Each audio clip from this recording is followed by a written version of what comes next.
Mayor de Blasio is urging New Yorkers to stay home for the holidays. During his daily briefing this morning, the mayor said New Yorkers who travel run the risk of bringing the virus back and infecting others. He warned everybody to avoid states and countries with high infection rates. The mayor also called for the expansion of testing for passengers arriving at JFK and LaGuardia.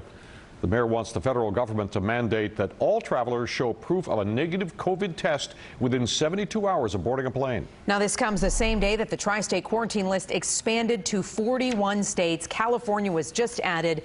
So those traveling into the tri-state from the U.S., hotspots you see here are required to quarantine for 14 days.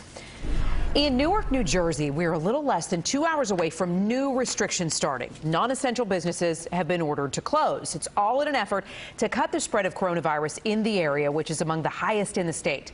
News 4's Jen Maxfield live in Newark with some of the other restrictions in effect. Jen. That's right. And Natalie, that new COVID-related curfew starts at 8 o'clock. We actually just spoke with several Newark police detectives who are going up and down Ferry Street here, informing people of the change as it does start tonight. It's all an effort to prevent the spread of coronavirus. In fact, yesterday, the city of Newark recorded more new coronavirus cases than any other city in Essex County combined.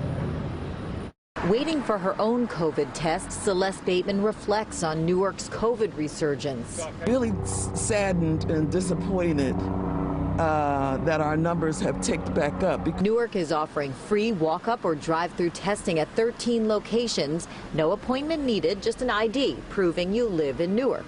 My sister called me first thing this morning, text me, make sure you go get a COVID test, go get a COVID test. But so here I am.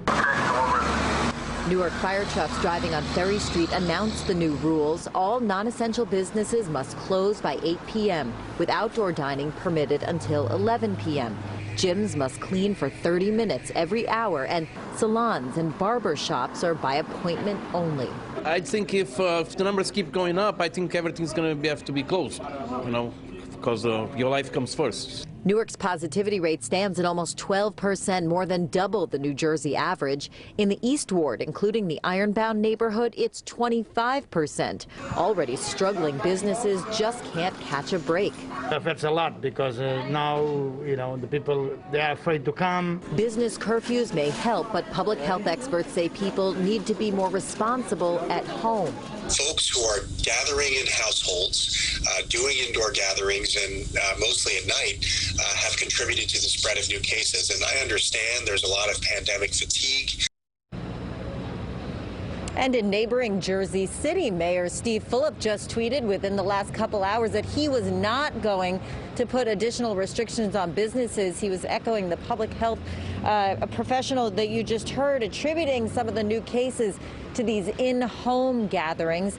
Newark Mayor Ross Baraka says that he will leave the 8 p.m. COVID curfew for non-essential businesses in place for 2 weeks and will reassess on November 10th. We're live tonight in Newark, New Jersey. I'm Jen Maxfield, News 4 New York.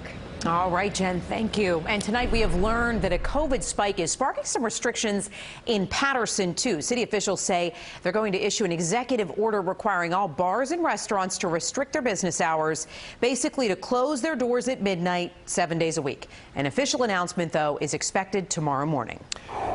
In Connecticut, the COVID positivity rate is now over 4%. That's the highest it's been since June. Governor Ned Lamont recommends canceling gatherings and events in 19 so-called red alert areas where infection rates are the highest.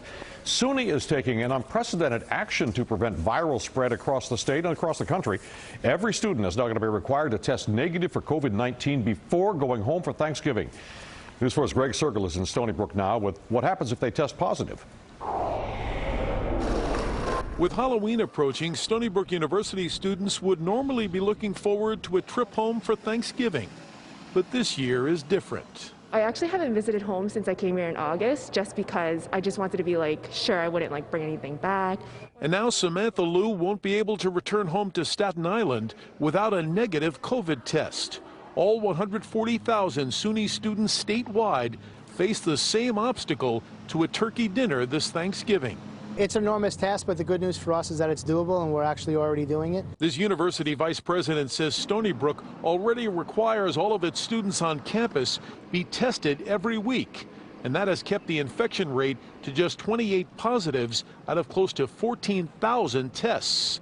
The goal now is to stop any student from taking the virus home for the holiday. It makes me feel a lot better knowing that everybody going home to all over the country, to all over the world, will be able to actually get tested and know that they're negative.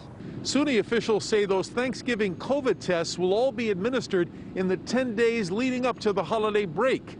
And any student who tests positive will have to remain here on campus under quarantine.